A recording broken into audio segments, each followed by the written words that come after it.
Sir, মুখ বিকৃত করে কথা বলবেন না আপনি। আমি গরিব রিক্সা চালক হতে পারি, আত্মসম্মান আমারও আছে। স্যার, আপনি আমার ছেলের বয়সী অথবা নাতির। আপনার বাবাকে কি বলে ডাকেন? খাঁকি উর্দিটাই কি মনুষ্যত্বকে চাপা দিচ্ছে, নাকি ওই ঘোরানো চেয়ারটা? স্যার, স্কুলের পরীক্ষায় প্রথম হতাম আমি, মাধ্যমিকে স্টার নিয়ে পাশ, কিন্তু ভারতবর্ষে জন্মেছি এটাই আমার অপরাধ। প্রাকৃতিক চাহিদা মেটাতে মা বাবা এই পৃথিবীতে আনলেন আমাকে, সেটা তো হতেই পারে।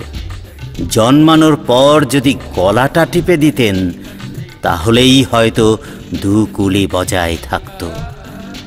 স্যার জানেন, সার্টিফিকেটগুলো অনেক দিন যত্ন করে রেখেছিলাম।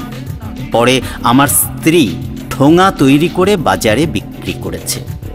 একেবারে ঠিক কাজ করেছে। স্যার, পচা শামুকে পা কাটিনি এখনো। অন্ধকারে গলিকে বেছে নেয়নি শরীরের ঘাম ঝরিয়ে মাথা উঁচু করে বাঁচার চেষ্টা।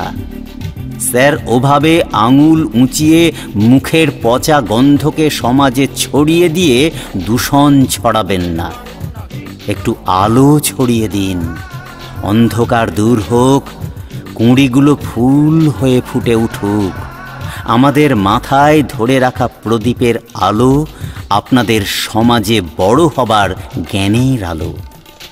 অথচ আজও আমরা অন্ধকারে।